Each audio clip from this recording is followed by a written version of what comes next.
जय श्री कृष्ण। इस संसार में जितने भी दुखों का हमें अनुभव होता है वे शरीर से उत्पन्न होते हैं, किंतु जो व्यक्ति भगवान कृष्ण का चिंतन करते हुए इस शरीर को त्यागता है वह तुरंत ही सच्चिदानंद शरीर प्राप्त करता है। इस शरीर को त्याग कर इस भौतिक जगत में दूसरा शरीर धारण करना भी सुव्यवस्थित है। मनुष्य तभी मरता है जब वह निश्चित हो जाता है कि अगले जीवन में उसे किस प्रकार का शरीर प्राप्त होगा। इसका निर्णय उच्च अधिकारी करते हैं, स्वयं जीव नहीं करता। इस जीवन में अपने कर्मों के अनुसार हम उन्नति या अवनति करते हैं। यह जीवन अगले जीवन की तैयारी के लिए है। अतएव यदि हम इस जीवन में भगवत धाम पहुंचने की तैयारी कर लेते हैं तो निश्चित ही इस शरीर को त्यागने के बाद हम भगवान के ही सदृश आध्यात्मिक शरीर प्राप्त करते हैं।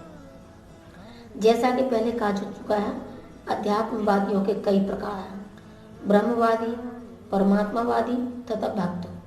और जैसा कि उल्लेख हो चुका है, ब्रह्मा ज्योति यानी कि आध्यात्मिक आकाश में असंख्य आध्यात्मिक लोक हैं।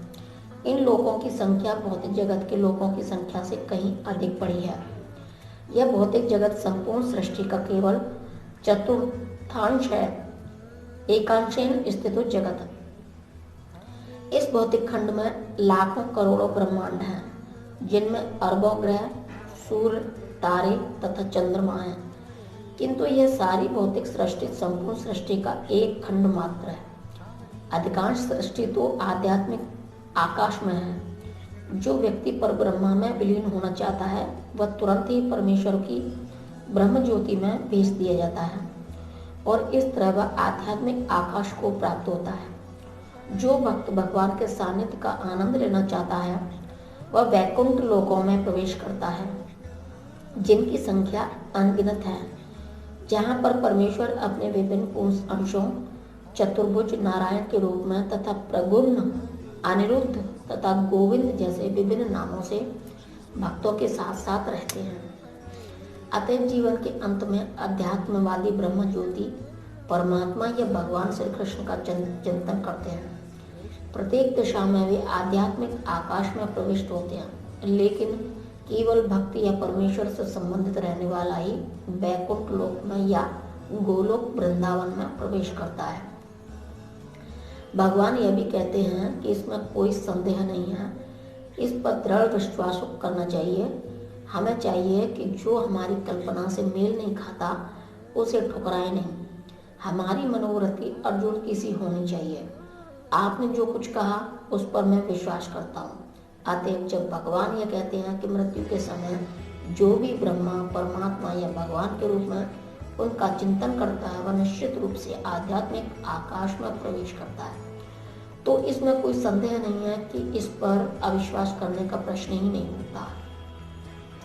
भगवत गीता में 8.6 उस सामान्य सिद्धांत की भी व्याख्या है जो मृत्यु के समय ब्रह्मा का चिंतन करने से आध्यात्मिक धाम में प्रवेश करना सुगम बनता है। अपने इस शरीर को त्यागने के समय मनुष्य जिस भाव का स्मरण करता है वह अगले जन्म में उस भाव को निश्चित रूप से प्राप्त होता है। अब सर्वप्रथम हमें यह समझना चाहिए कि भौतिक प्रकृति परमेश्वर की एक शक्ति का प्रदर्शन। विष्णु पुराण में 6.7.61 भगवान की समग्र शक्तियों का वर्णन हुआ है। यानी कि परमेश्वर की शक्तियां विविध तथा असंख्य और वे हमारी बुद्धि के परे हैं, लेकिन बड़े बड़े विद्वान मुनियों या मुक्तात्माओं ने इन शक्तियों का अध्ययन करके इन्हें 3 भागों में बांटा है। सारी शक्तियां विष्णु शक्ति हैं, अर्थात वे भगवान विष्णु की विभिन्न शक्तियां हैं। पहली शक्ति परा या आदिम आध्यात्मिक है। जीव भी पराशक्ति है, जैसा कि पहले कहा जा चुका है। अन्य शक्तियां या भौतिक शक्तियां तामसी हैं। मृत्यु के समय हम या तो संसार की अपराशक्ति में रहते हैं या फिर आध्यात्मिक जगत की शक्ति में चले जाते हैं। अतः भगवत गीता 8.6 में कहा गया है, अपने शरीर को त्यागते समय मनुष्य जिस जिस भाव का स्मरण करता है वह अगले जन्म में उस भाव को निश्चित रूप से प्राप्त होता है। जय श्री कृष्ण। जीवन में हम या तो भौतिक या आध्यात्मिक शक्ति के विषय में सोचने के आदी हैं। हम अपने विचारों को भौतिक शक्ति से आध्यात्मिक शक्ति में किस प्रकार ले जा सकते हैं?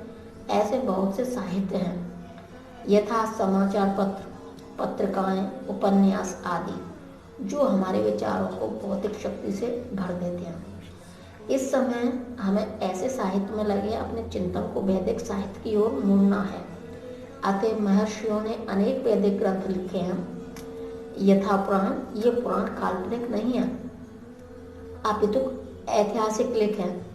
चैतन्य चरितामृत में मध्य 20.122 निम्नलिखित कथन है: भुलक्कड़ जीवों या बद्ध जीवों ने परमेश्वर के साथ अपने संबंध को भुला दिया है और वे सब भौतिक कार्यों के विषय में सोचने में मग्न रहते हैं। इनकी चिंतन शक्ति की आध्यात्मिक आकाश की ओर मोड़ने के लिए ही कृष्णदेवपायन व्यास ने प्रचुर वैदिक साहित्य प्रदान किया है। सर्वप्रथम उन्होंने वेद के 4 विभाग किए, फिर उन्होंने उनकी व्याख्या पुराणों में की और अल्पज्ञों के लिए उन्होंने महाभारत की रचना की।